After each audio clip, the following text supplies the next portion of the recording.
सखी सुनैना चॅनलवरती मी आपल्या सर्वांचं पुन्हा एकदा स्वागत करते आणि सर्वात प्रथम मला आपल्या सर्वांचे आभार मानायचेत की या सखी सुनैना चॅनलचे आज 1000 सबस्क्रायबर कंप्लीट झालेत। त्याबद्दल मी आपल्या सर्वांची अत्यंत ऋणी आहे। असेच माझ्यासोबत कायम रहा। नव्या व्ह्यूअर्सने देखील लवकरच सबस्क्राइब करा आणि माझ्या या चॅनलला कनेक्टेड रहा। मागील भागात भालूद येथील परमपूज्य प्रतापे महाराजांच्या मंदिरातील एकमुखी दत्तात्रेयांचं आपण दर्शन घेतलं आणि तिथून आपण आलो नारेश्वरला शंकर महाराजांचं दर्शन घेऊन तेथील श्री रंगा अवधूत महाराजांच्या समाधीचं दर्शन घेतलं आणि आता या भागात आपण निघालो आहोत माता अनुसूया देवीच्या मंदिरामध्ये। नारेश्वर पासून 7 ते 8 किलोमीटर इतक्या अंतरावरती शिनोर तालुक्यामधलं हे अंबाली गाव आणि या गावामध्ये आहे माता अनुसूयाचं सुंदर मंदिर।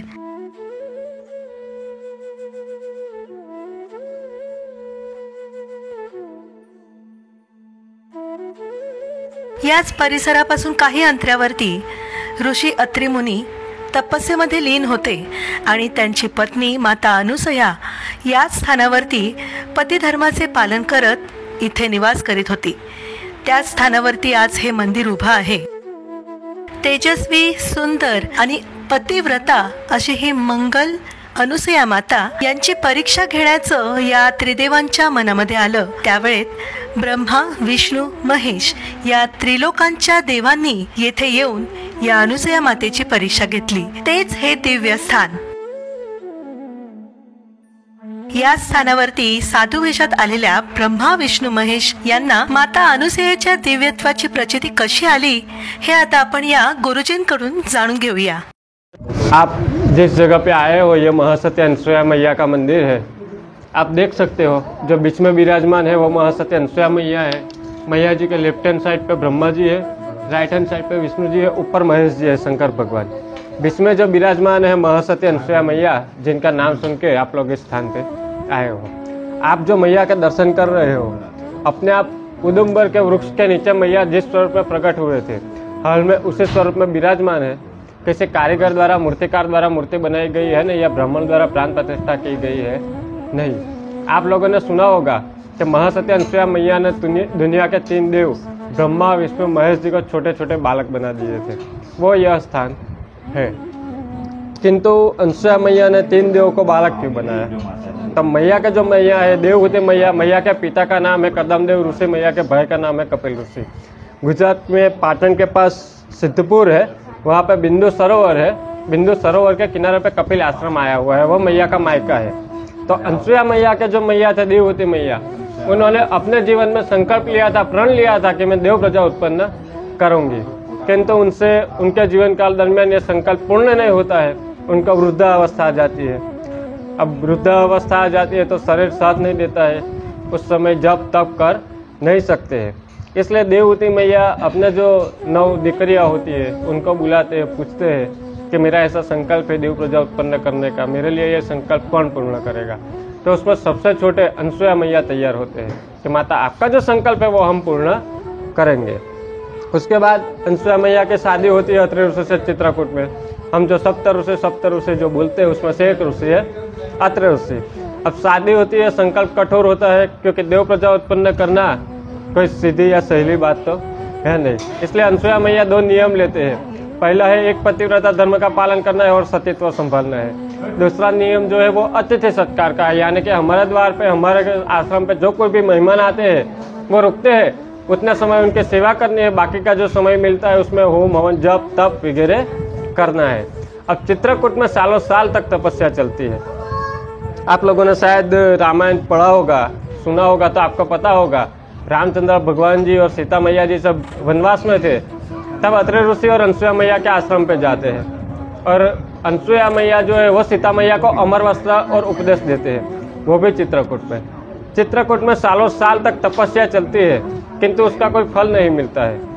इसलिए फिर अनुसूया मैया अत्रि ऋषि से बात करते हैं, पूछते हैं एक दिन कि देव, मैंने मेरी मैया का इस तरीके का संकल्प लिया है देव प्रजा उत्पन्न करने का, इतना समय से नीति नियम के अनुसार इतनी कठोर तपस्या चल रही है किंतु उसका कोई फल नहीं मिल रहा है, तो किस तरीके से या किस स्थान पे जाके तपस्या करे तो इसका उत्तम में उत्तम फल मिले। तो अत्रि ऋषि ध्यान में देखते हैं, तीनों लोक में दृष्टि डालते हैं, तो उनको नर्मदा जी का उत्तर तट, उसमें भी इरंडी संगम का स्थान दिखाई देता है। आगे नर्मदा जी है, ये सामने इरंडी खाई है, ये इरंडी संगम का स्थान है।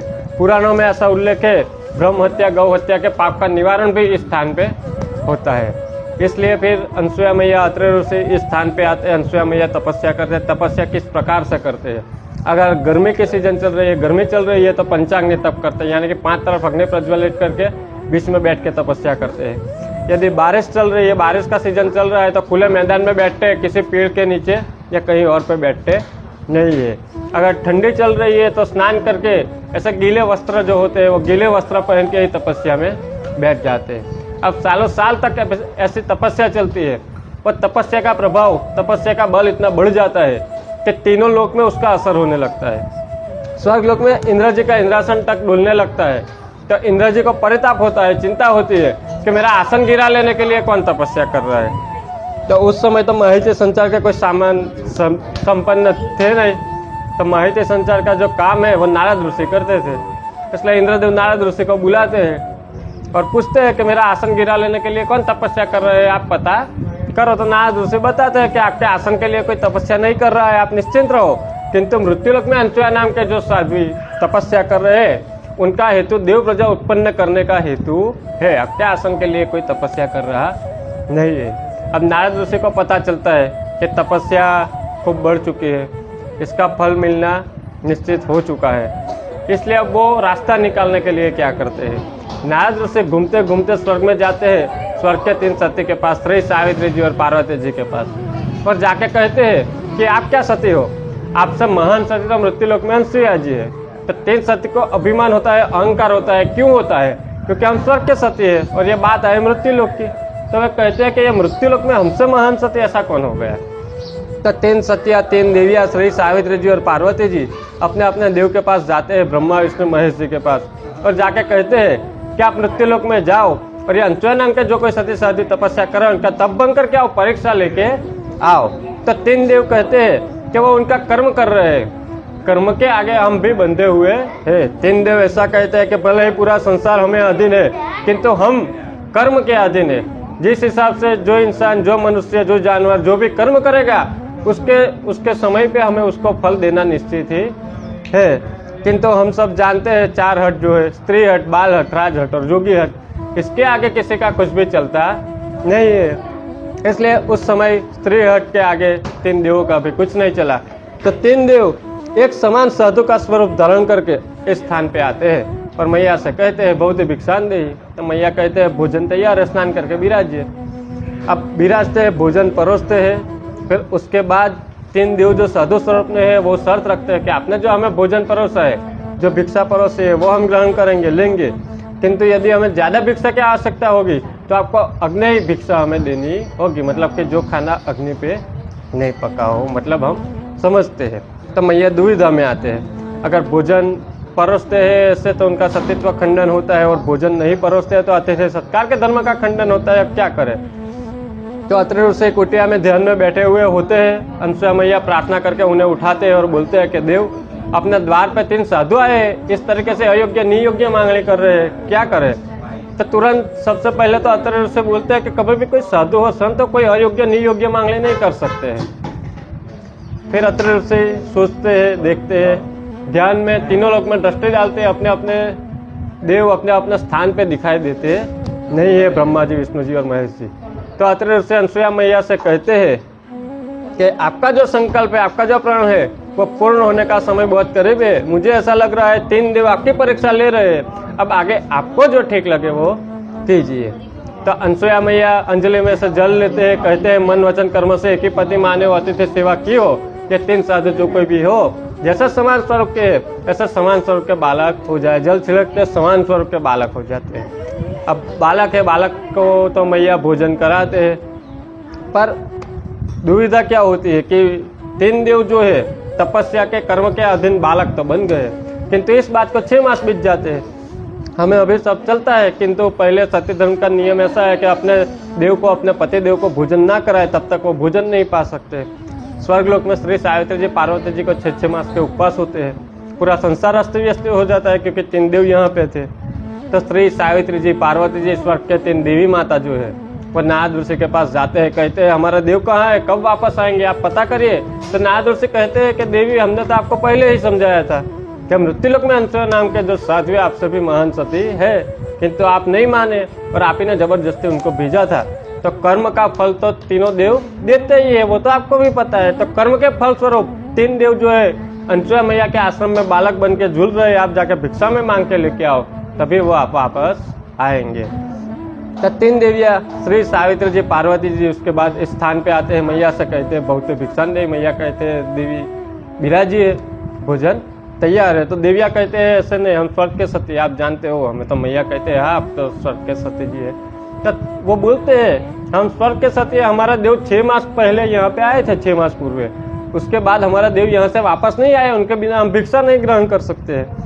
आपका अतिथि सत्कार का नियम है, तो हमें पहले हमारा देव वापस दो, बाद में हम भिक्षा ग्रहण कर सकते हैं। अब मैया का अतिथि सत्कार का नियम तो था ही, किंतु फिर भी मैया कहते हैं कि यहाँ पे आपके कोई देव आए नहीं है या आए हैं नहीं, कि मेरे देव पीछे ध्यान में बैठे हैं, मैं हूँ, और ये मेरा पालना है, झूला है, इसमें मेरे 3 बालक है। या मेरे बालक है, ये अगर आपके देव है तो आप जाइए, देखिए और उनके हाथ पकड़ के ले लीजिए। अब मैया ऐसा भी क्यों कहते हैं? ये बात जो है मैया ने झूठ नहीं बोली। क्यों?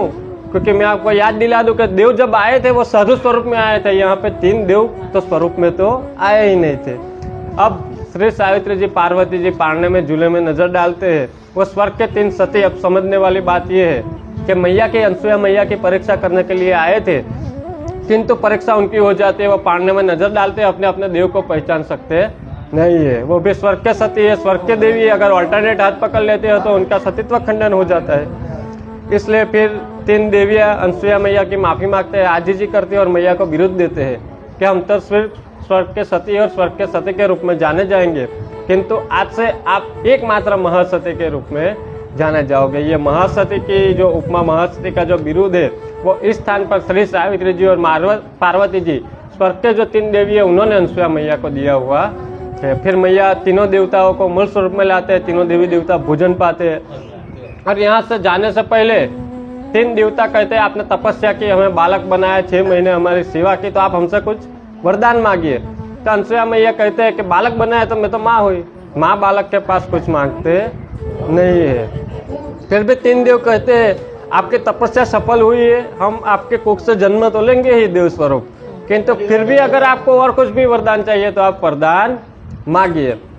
तो अनसुया मैया कहते हैं कि मैं तो इस स्थान पे तपस्या में हूँ, तपस्या में रहूंगी, पर इस स्थान पे मेरे नाम से जो कोई भी दिन दुखिया सुखिया आएगा, तमाम की मनोकामना पूर्ण करने की जिम्मेदारी आज से आपकी। इसका मतलब यह है कि इस स्थान पे जो कोई भी आता है, इसकी मनोकामना पूर्ण करने के लिए ब्रह्मा विष्णु महेश तीनों देवों को भी कर्म करना पड़ता है। यही यहाँ का टुक में इतिहास है। अब जो यहाँ का महत्व है मिट्टी का, पवित्रता का, क्योंकि मेरे ध्यान में और कोई ऐसी जगह नहीं है, शायद होगी तो मुझे नहीं पता, पर मेरे ध्यान में ऐसी कोई जगह नहीं है कि 3 देवियाँ एक साथ किसी एक स्थान पे गए हो।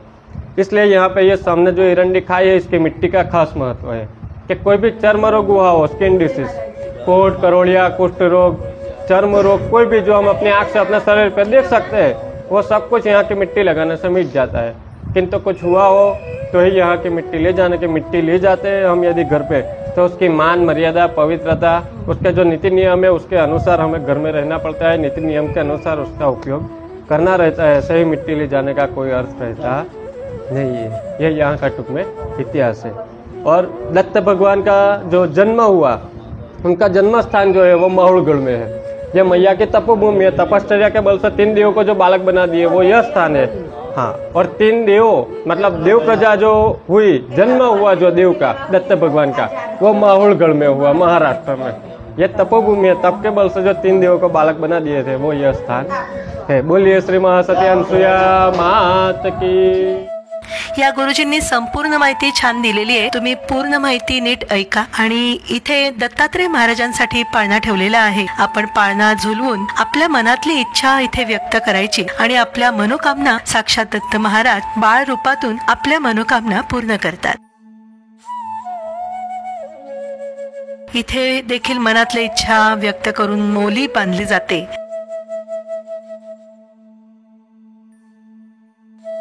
ही आहे इथे माती. गुरुजींनी सांगितल्याप्रमाणे इथली ही माती चर्मरोग तसेच स्किन संबंधी सर्व आजार बरे करते. मंदिराच्याच मागच्याच बाजूला अजून एक दिव्य मंदिर आहे. चला तर आपण इथे दर्शन घेऊया. इथे आपण पाहतोय श्री क्षणेश्वर महादेवांचं मंदिर, तसंच रणछोड रायांचं देखील इथे एक छोटं मंदिर बांधलेलं आहे आणि दत्त महाराजांना हे मंदिर समर्पित आहे. चला तर आपण आतमध्ये जाऊया.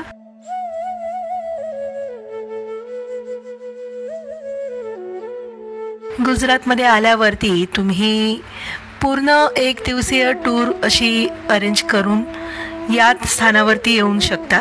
इथे आपल्याला रेंटल कारने म्हणजे त्या कारने आपण अख्खा दिवस फिरून कुबेर भंडारी, नारेश्वर, तसंच हे अनुसूया माता मंदिर, तसेच जवळपासची सर्व ठिकाणं आपण पाहू शकतो. त्यामुळे तुम्ही याल त्या पूर्ण माहिती आणि मी आपल्यासमोर मांडलेले सर्व व्हिडिओ तुम्ही बघा आणि मग छान प्लॅन करा.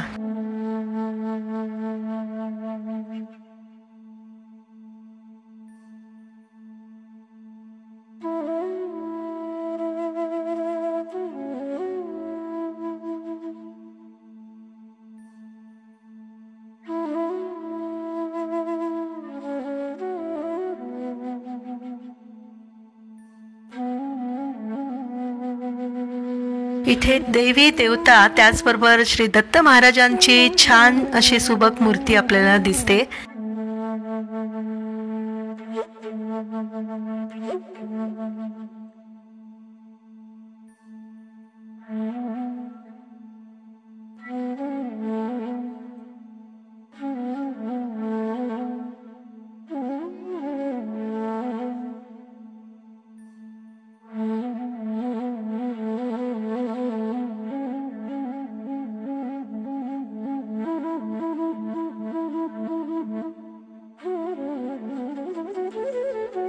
दर्शक हो, तुम्हाला माझ्या सखी सुनैना चॅनलवरचे हे व्लॉग्स कसे वाटतात? आवडत असतील तर लवकरच सबस्क्राईब करा, जेणेकरून तुम्ही माझ्याबरोबर कायम राहाल. आणि आपल्या चॅनलचं ब्रीदवाक्य आहेच की स्वस्थ रहा, मस्त रहा आणि कायम माझ्या सोबत रहा माझ्या या सुंदरशा प्रवासात. आपका जय. श्री महासती अनुसूया मातनी जय. जय हो. जय हो.